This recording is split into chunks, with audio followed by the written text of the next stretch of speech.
Y'all know who ride that is, right?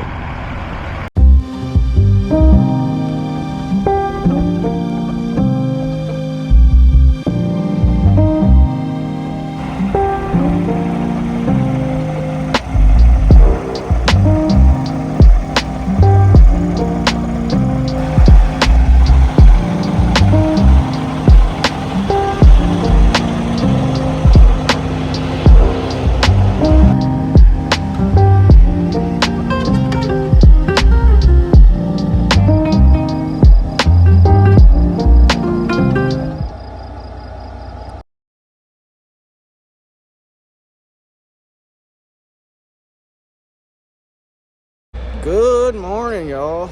Welcome back to the channel. Welcome back to another video. We're sitting here in Leroy for the first time this season, waiting for them to open up.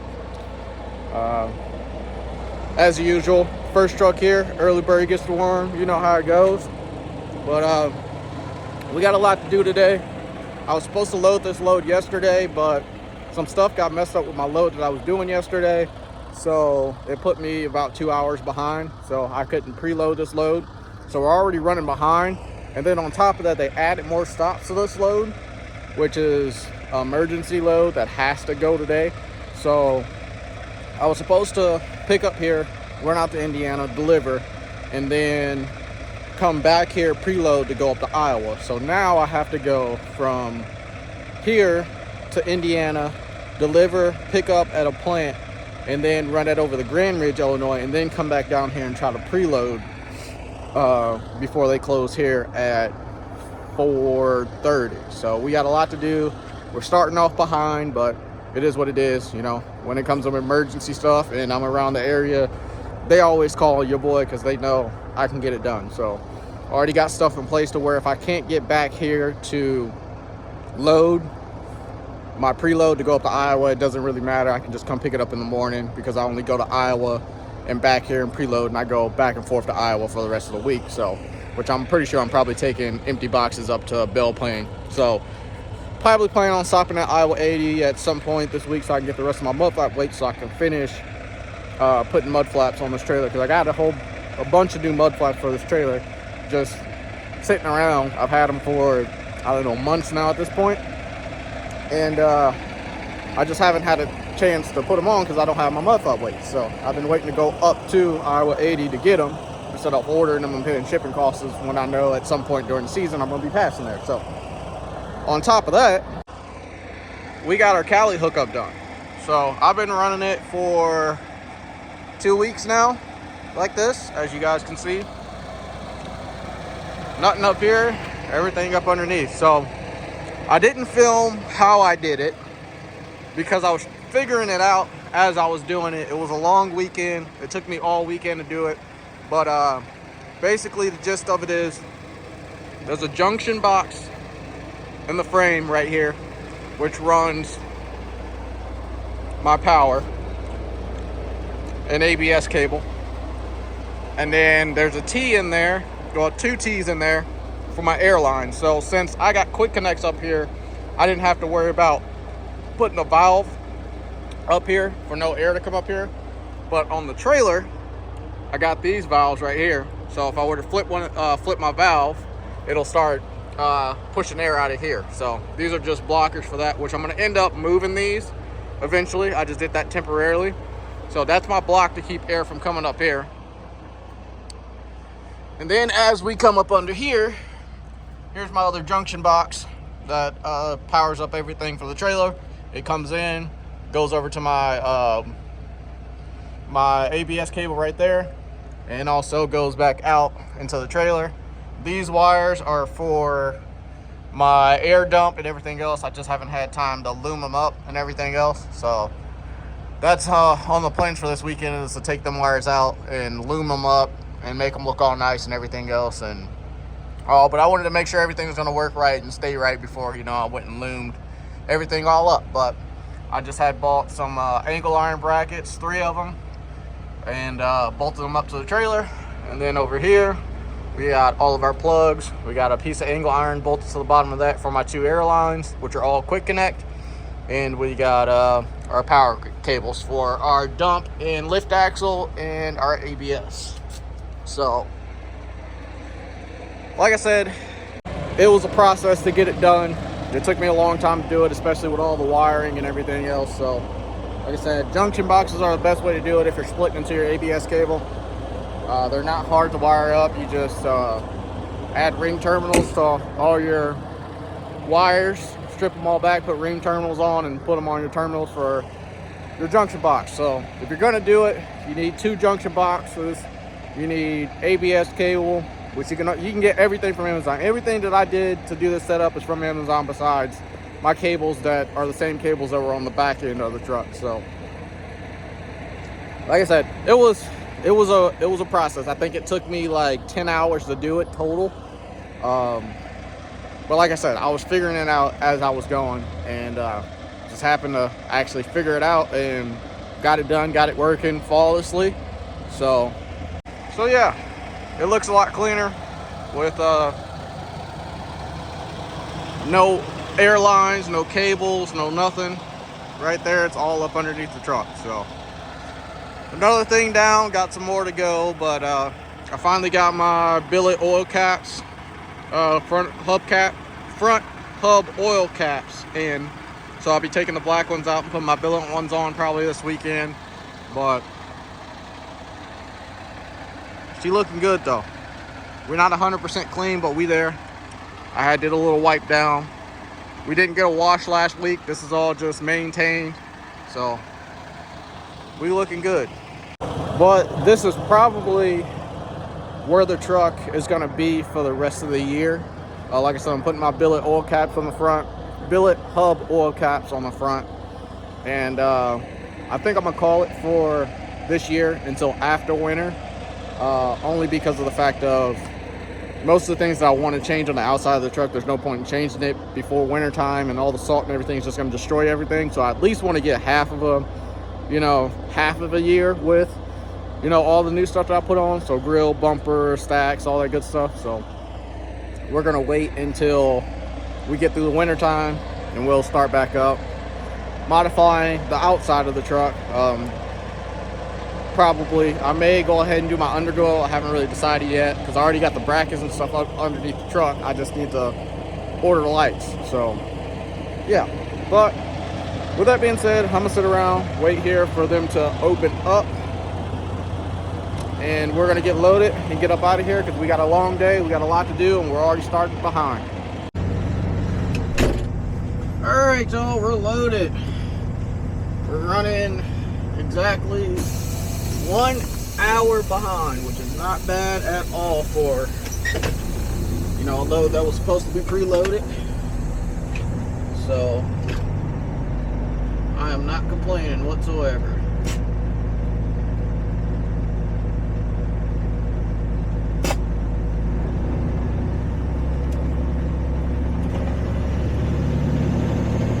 We got about a 3-hour ride.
Very heavy.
Morning.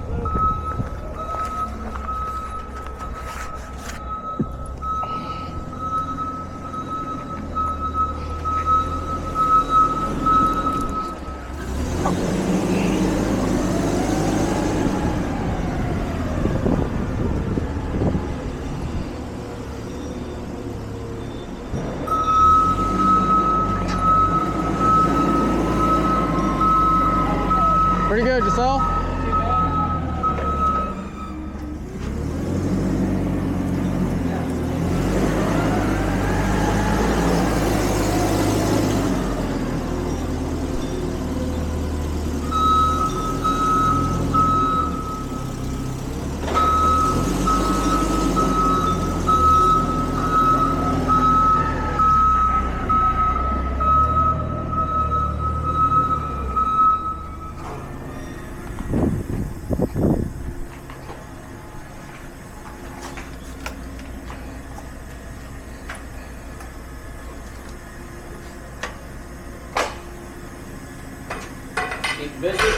Yeah, been doing a lot of wheat lately, and yeah, about to get in the corn and beans real quick. Yeah.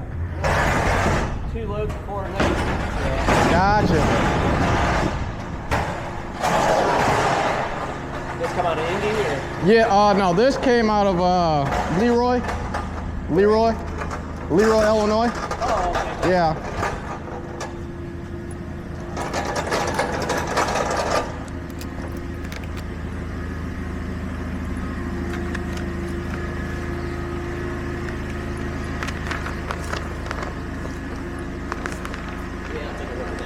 All right, go ahead. Here's what's all this.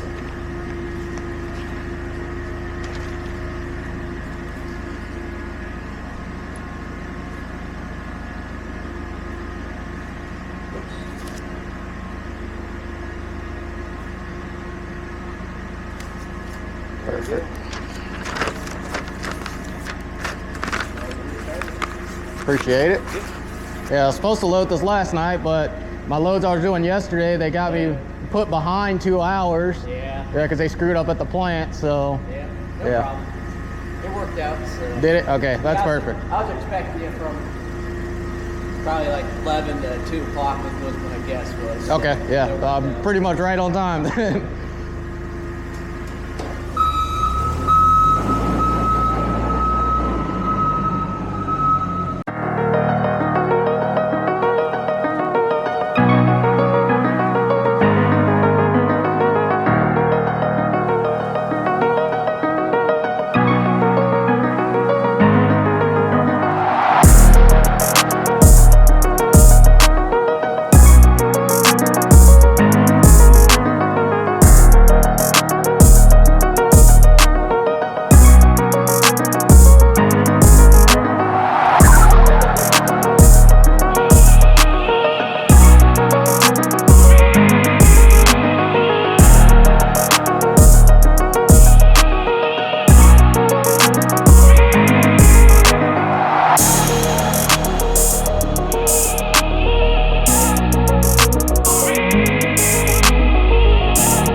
Easy. Appreciate it. Yeah, no problem. Have a safe trip. Thank you. You have a good day.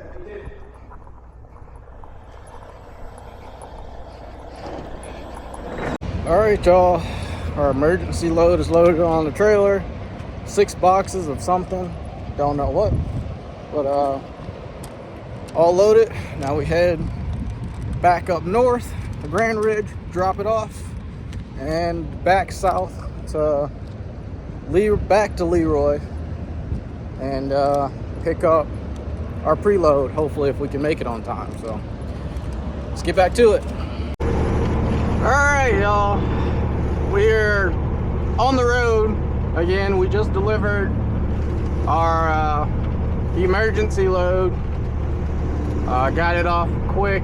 We're skimming very close on time for my preload, so that's the reason why I didn't film there. I didn't have time. I just need to get there, get the door swung open and get it off the trailer. So they got them all pretty quick. 2 forklifts, took them 2 minutes. They got it all off, so that's all that really matters to me.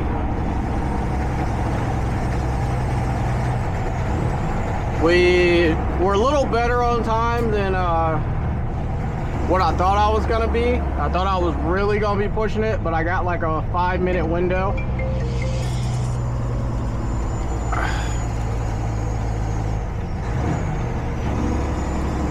Yeah, I got like a 5-minute window. So as long as I hit the interstate and it still says I'm gonna get there at 4:10, I'll be all right. But I gotta be there and in the dock by 4:15.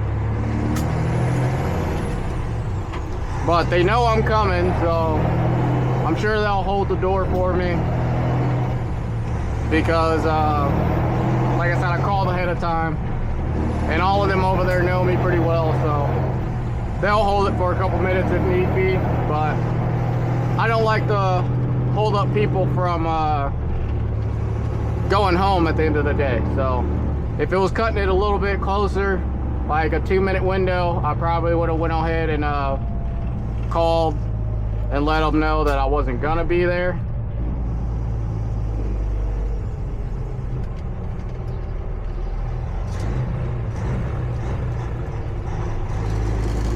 But that was dangerous of that pickup truck ahead of me. But yeah, I would have went ahead and called them and told them that I'd just pick it up in the morning, like I did this morning. Because like I said, it was supposed to be a preload, but I got pushed behind. So sort of kind of like today. It's like all my days are kind of getting pushed behind, pushed back a little bit longer than what they're supposed to be, because of shipping, either shipping errors or, you know, tacking on another emergency load. But like I said, when it comes to stuff that they need pretty quickly, they normally call me, because I'm the guy to get it done. I'm the guy that's going to get it done with no questions asked, with no problems, unless it's a mechanical error with the truck, and I'm going to make sure it's done. So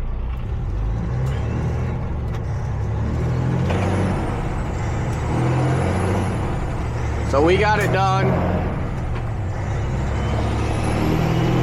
and now hopefully, if everything goes to plan, the rest of this week could kind of be a cakewalk, because I'm just running, I believe I'm running empty boxes up to Iowa all the rest of this week, to Belle Plaine, Iowa.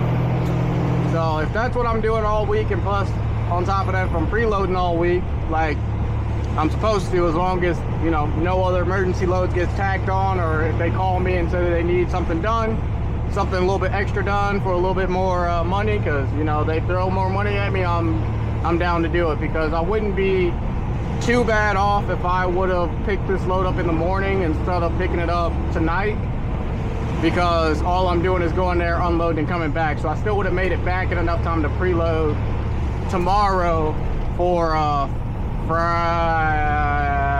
Thursday.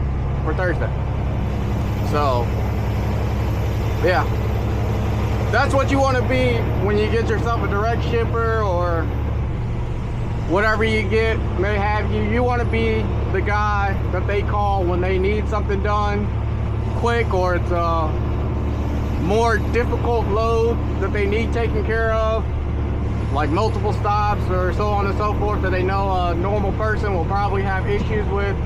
You know, you want to be the guy that they call every time they need something done quick, because 9 times out of 10, if you keep showing that you're going to be that guy, they're going to keep throwing a whole lot of more of this in your pocket every single time that they need something done. So instead of it being, you know, a quick day for me and, you know, still a decent paying day, it ended up being a great paying day and, you know, tacked on a couple more hours to my day.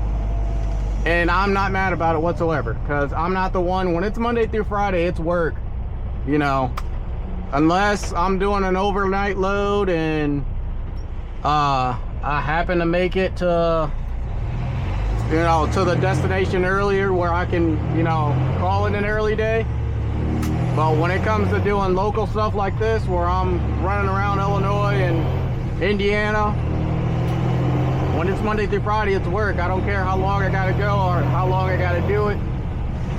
You know, it's money in my pocket the more I do. So they call me, they need something more extra done, I'm the one that's gonna say yes every time, unless for some reason, you know,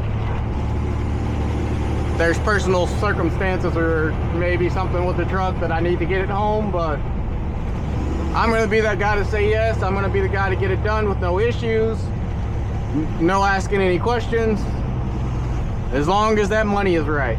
That's all that matters to me. If the money's right, I'm your guy.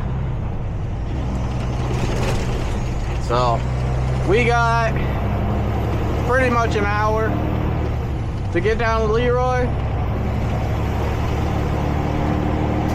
get loaded up, and then we can head home. All right, y'all, we're loaded.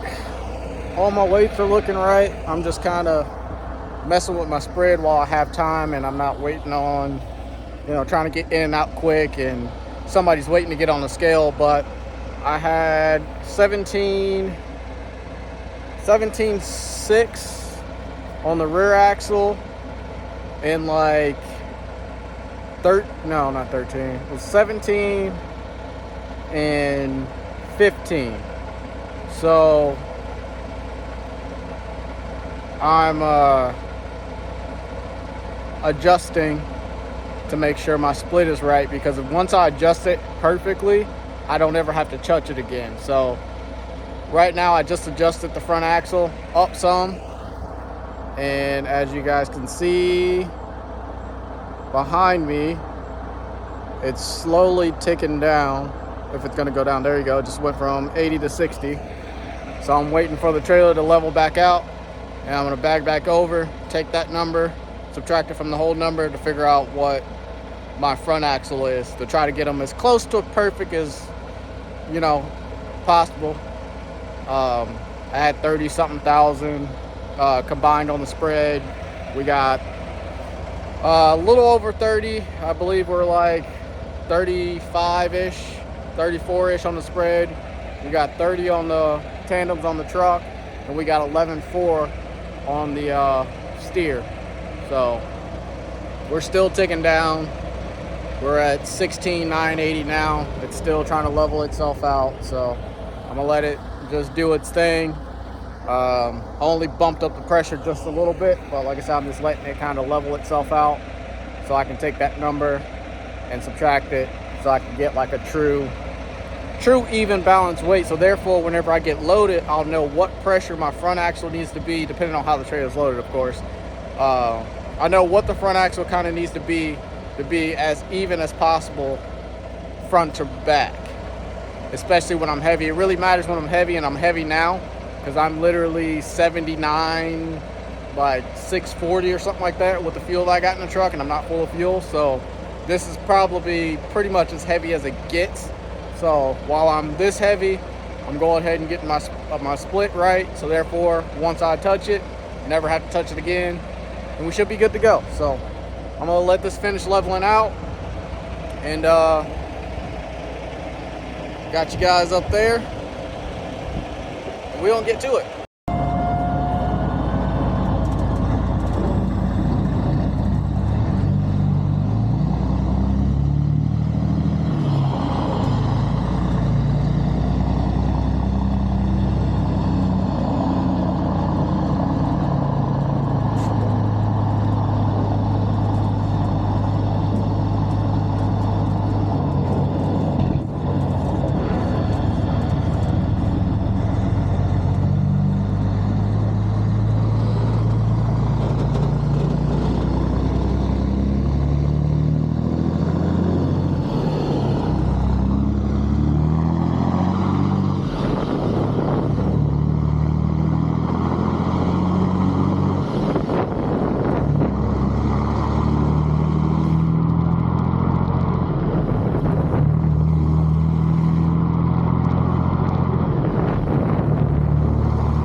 All right, y'all, we have made it back to the shop. I figured I'd give you guys a little sneak peek since I talked about them at the beginning of the video of the front hub, billet hub oil caps.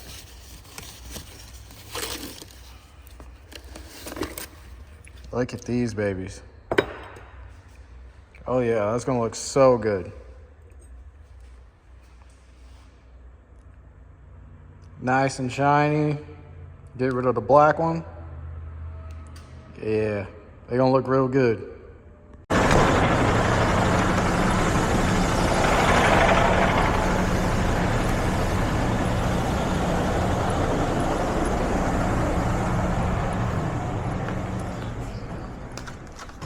Hi, Long time no see. yeah, it's been a while. How are We're you? already doing this again. Yes, we are. Gosh, see. Okay, and you got beans on. Okay, let's have you go to this one. Single door? over here. Yep. Okay, thank you. That'll work. Yep, you'll be seeing me for the rest of the week. Oh, good. Okay. Thank you. Okay. You too.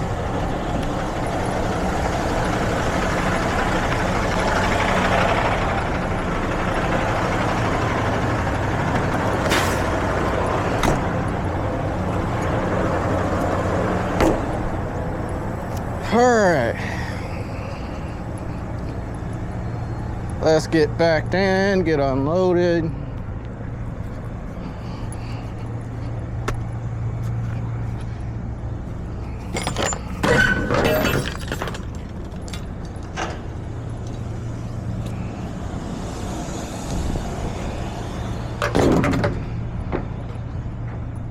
And turn around and go back to Leroy. Reload for tomorrow.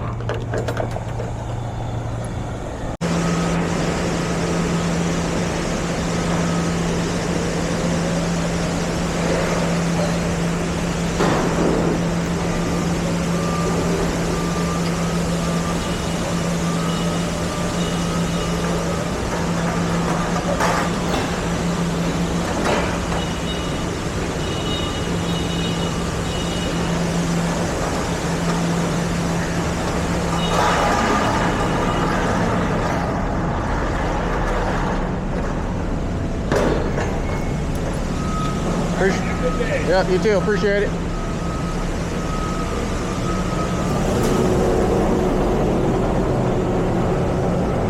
All right, boys. Quick and easy. Now it's time for a fuel stop. I just got my IFTA.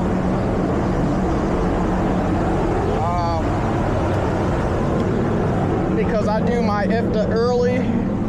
So as soon as my IFTA is due, I go ahead and send it in the first of the month, as long as my ELD is, oh, there's so much corn dust in here already. As long as my ELD is, what's the word? Not up to date, but as long as my ELD is added up everything and is already ready for me to send off my IFTA, because sometimes it takes a day or two to add up the last couple days of the month. But my IFTA for the last 3 months came up to $334, which is not bad at all. I think it's probably $100 or so more. No, it's not $100. It's about $50 more than it was the last quarter, which I kind of figured it was going to be a little bit higher because I got a lot of fuel in Wisconsin, because I was running a lot of Wisconsin this quarter. So there's that. And then also already gearing up for my new IFTA stickers for next year. Already got that in process, because my same people that does my the same people that do my IFTA takes care of my stickers and UCR and any other things that I really have a problem with when it comes to paperwork, when it comes to my DOT number and stuff like that. There's a company that does that for me, and I just pay them as I use them, which is very nice. So it just makes things a lot easier on me. I don't have to file anything. I just send it all to them and they do it for me, and then I pay them a little fee, which they don't never really charge me much, because they know my family. My family's been using them for years, and you know, one of those. So, but yeah, $334 for IFTA. Like I said, about $50 more than it was last quarter. IFTA stickers already gearing up and gave them the information for that because they already want it. So, you know, end of the year is coming up quick, so they already have my information, and then I'll have my IFTA stickers probably early. And also went ahead and doing the UCR stuff, so I can get my UCR renewed for another year. And that is, I think, another, what was it? Let's see. Another $65. So another $65 for my UCR.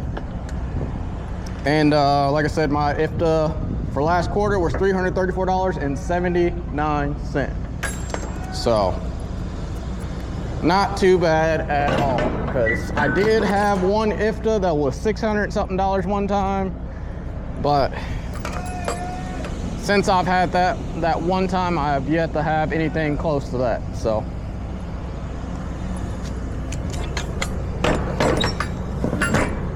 we need a wash. Well, the trailer does. The truck is all right since it got wiped down, but the trailer definitely needs a wash. But that'll get done probably Friday. But yeah, now we gotta go get some fuel. And while we get some fuel, probably go ahead and get some lunch. We're looking at probably right around 2 o'clock if I had to guess.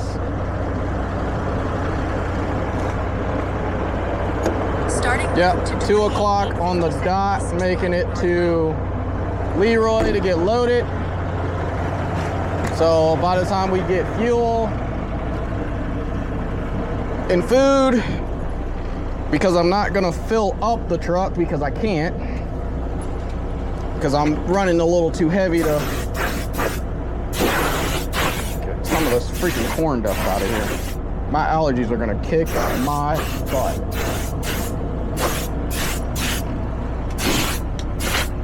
But yeah, by the time we get fuel and food, we'll probably get there around 2:30.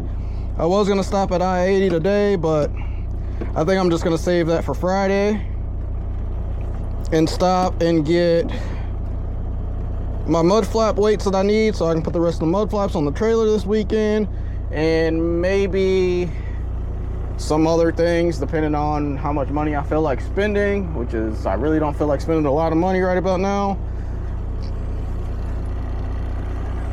So let's go get some fuel. Y'all know who ride that is, right? Or one of them.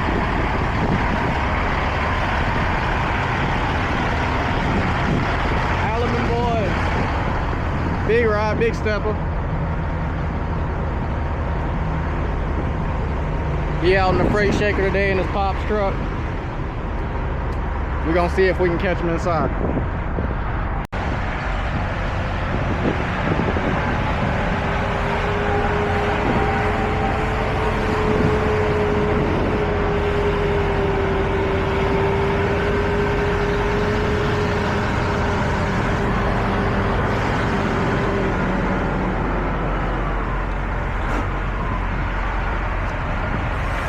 Y'all see it?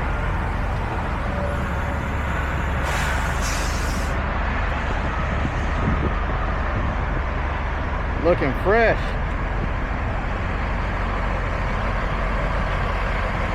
Always clean. We'll never catch one of these boys dirty at all.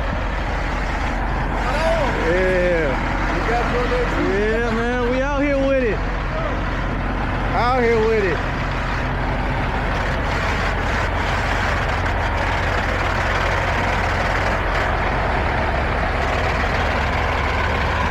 Yes, sir.